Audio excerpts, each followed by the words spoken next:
The Ravens are heading into this week with a mix of excitement, pressure, and a little bit of uncertainty, and if you're a fan, you can feel every heartbeat of that roller coaster. It's been a season of highs, lows, and constant recalibration for this team. And as they prepare to face the Browns in Cleveland, all eyes are on how they'll navigate both their roster questions and the immediate challenges on the field. Let's start with one of the names that's been dominating conversations lately, Isaiah Likely. This guy has quietly become one of those players who can change a game without needing a spotlight on every play. He's versatile, can separate from coverage in ways that make defensive coordinators sweat.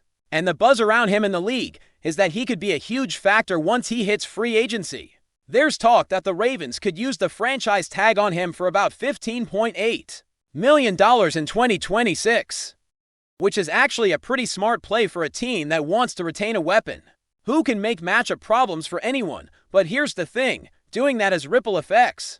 The Ravens have a few other key extensions they need to consider, and money is always finite in the NFL, so each decision comes with weight. Then there's Travis Jones, a defensive tackle who has drawn a lot of attention. Multiple teams see him as one of the best defensive tackles that might become available, and it's easy to understand why. He's a wide-bodied force in the middle, an elite run stopper, and yet he brings just enough pass rush to keep offenses honest. The Ravens could try to re-sign him, and honestly, giving him a 4-year, $57 million deal like some other top defensive tackles have earned wouldn't be crazy.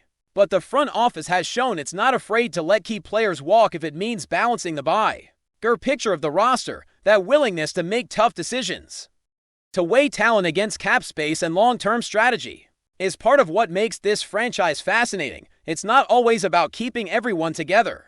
Sometimes it's about creating the flexibility to build a championship-caliber roster in multiple areas. Injuries are another layer to this story. Lamar Jackson, coming back from a hamstring issue, has had a bit of a bumpy week in practice, keeping everyone on edge about whether he'll be fully ready for the Browns game.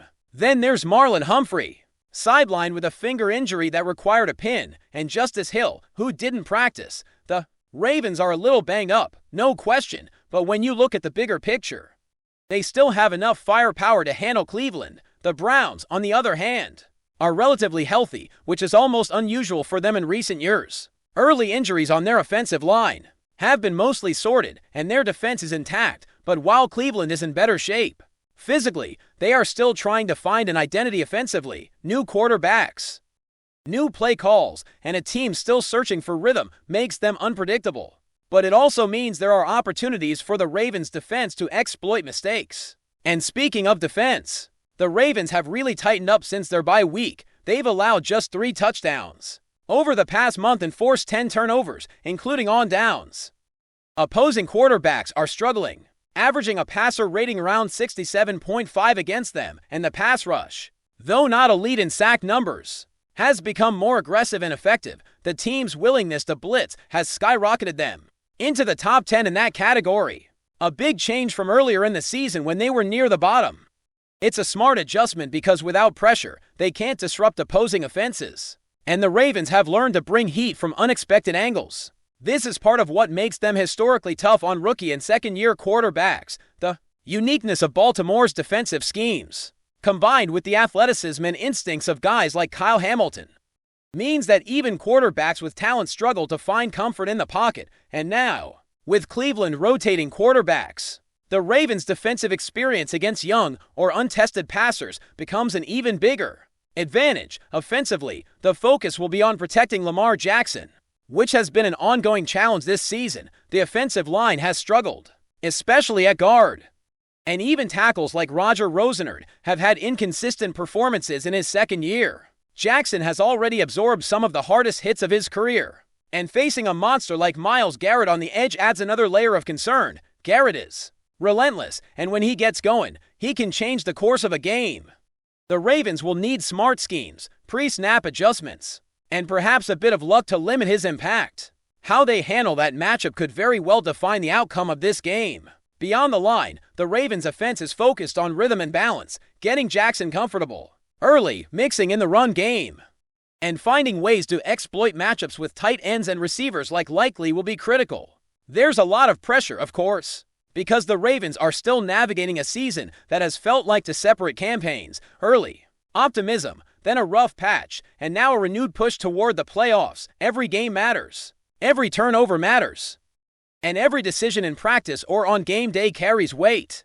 But that's what makes this team so compelling to watch. It's a blend of talent, strategy, and the never-ending adjustments that are part of being competitive in a division as tough as the AFC North. Cleveland might have some quirks in their schedule, having faced the Ravens twice before meeting other division rivals like Cincinnati or Pittsburgh. But the bigger story remains the Ravens' ability to adapt, to overcome injuries, and to leverage both coaching and player talent to stay in the hunt. Lamar's back. The defense is clicking, and the matchups, while tricky, are ones this team has prepared for all season. It's about execution now, about making the right reads, and about keeping composure in the moments that will define the game. And while Cleveland has had flashes of potential, with quarterbacks like Dylan Gabriel, inconsistencies and missed opportunities on special teams in previous games highlight just how fragile their progress has been for the Ravens. This is a must-win scenario not just for standings, but for momentum.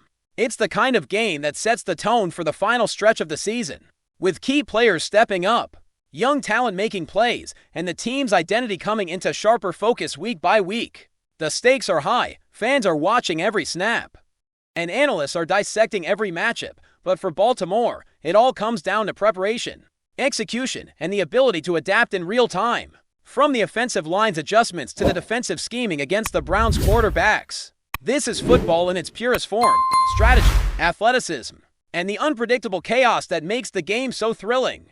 As the Ravens prepare to step onto the field in Cleveland, all eyes will naturally gravitate toward the offensive line, and for good reason.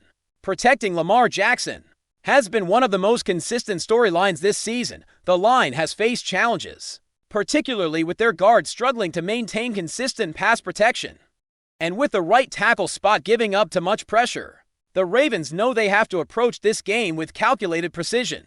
Every snap matters because Myles Garrett doesn't need a second invitation to wreak havoc. The guy is an elite edge rusher, and while he can line up in one place, he's just as likely to shift around to create chaos, which forces quarterbacks into hurried throws or even turnovers. For Baltimore, the focus will be on anticipation, pre-snap communication, and smart use of quick passes to limit Garrett's window of opportunity. Every move on the line is amplified when facing someone with his speed, strength, and relentless motor.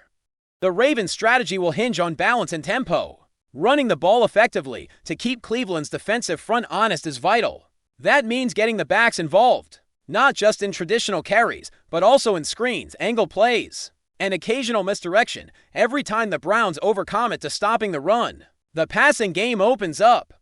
And that's where Isaiah Likely and the wide receivers can make an impact. Likely has the ability to exploit zones and create separation even against tight coverage, and the Ravens will need him at his best if they want to stretch the field and keep the defense guessing. But it's not just about the stars. Depth players and role guys have to step up too. When a team faces an aggressive, turnover-hungry defense like Baltimore's, even small mistakes can become momentum-shifting plays. On the defensive side, the Ravens have been aggressive and opportunistic lately. Since the bye week, they've forced 10 turnovers, including stops on downs that completely flipped the field. That aggression is a hallmark of this team. They don't wait for the opponent to make a mistake. They try to manufacture pressure through blitzing and smart coverage schemes. Kyle Hamilton has been deployed in new ways, often creeping into the box to help against the run while still maintaining the ability to drop into coverage. This duality is a nightmare for quarterbacks, especially younger or less experienced ones who haven't seen this kind of defensive versatility. The Browns, with their quarterback carousel and adjustments at play calling, face an uphill battle because the Ravens can disguise pressure, shift safeties, and make the field feel smaller for the passing game. Even if Cleveland tries to mask their intentions, the Ravens' discipline and preparation mean that windows for big plays will be tight and mistakes will be punished. Special teams could also play a subtle, yet critical role in this matchup. In past games, Baltimore has capitalized on big plays from punts or kickoffs, and while these moments may not grab headlines, they can tilt momentum in a tight contest. Field position matters more than ever when games are competitive, and the Ravens' ability to win the field position battle can take pressure off Lamar Jackson. and the offense while forcing the Browns to operate with longer drives. Finally, it's worth noting how this entire season has become a proving ground for the team's culture. Players are learning to trust each other under pressure, coaches are testing strategies, and front office decisions about contracts and extensions are playing out in real time. The Ravens' trajectory isn't just measured in wins and losses. It's about how the team responds to challenges, adapts to adversity, and positions itself to compete at the highest level. Each snap, each defensive stand, and each offensive drive contributes to a larger narrative about resilience, strategy, and execution. For fans watching closely, every game is a chapter in a season that could define this team for years to come. This game also represents a litmus test for the Ravens' momentum. If they win convincingly, it reinforces everything they've been building: the defensive turnaround, Lamar's rhythm, and confidence in the roster. If they struggle, it could expose lingering issues, particularly in the offensive line and against high-pressure situations. That's why the coaching staff emphasizes focus, situational awareness, and discipline. Every player has to be on the same page, reacting quickly and minimizing mistakes. One mental lapse or blown assignment can undo weeks of preparation. Overall, Baltimore is in a fascinating position. They've been through adversity, faced tough matchups, and weathered injuries. Yet they remain contenders in a brutal division. Every play matters, every decision counts. And the next few games, starting with Cleveland, will set the tone for their playoff push. The combination of Lamar Jackson's playmaking, a defense that's learning to dominate again, and strategic coaching makes this team exciting to watch. They're battle-tested, motivated, and ready to exploit the Browns' inconsistencies. For fans, it's been a roller coaster. But it's also exactly why football at this level is so compelling: unpredictability, talent, and high stakes all wrapped into one game after another. Before we dive in, don't forget to hit that subscribe button and give this video a thumbs up. Your support keeps us bringing you the latest news on the Baltimore Ravens. And hey, drop your take in the comments below. We want to hear from the flock. The air around the upcoming matchup grew thick with tension after reports emerged that SHEDEUR had some choice words for the Baltimore Ravens during a private conversation. That somehow didn't stay private for long, according to several locker room sources. The young quarterback's remarks about the Ravens' defense and even their coaching staff have ignited a firestorm that spread from team facilities to social media feeds across the league. What exactly Sanders said remains a point of speculation, but those close to the situation claim his comments were disrespectful and unnecessarily personal. One anonymous player reportedly told a reporter he didn't just talk trash, he questioned their whole culture. That kind of talk, especially coming from a player still trying to cement his NFL reputation, has turned heads and raised eyebrows in every corner of the football world. Inside the Ravens camp, the reaction has been a mix of disbelief and quiet fury. Some players have publicly brushed it off, calling it just noise. But insiders say the team is taking it personally.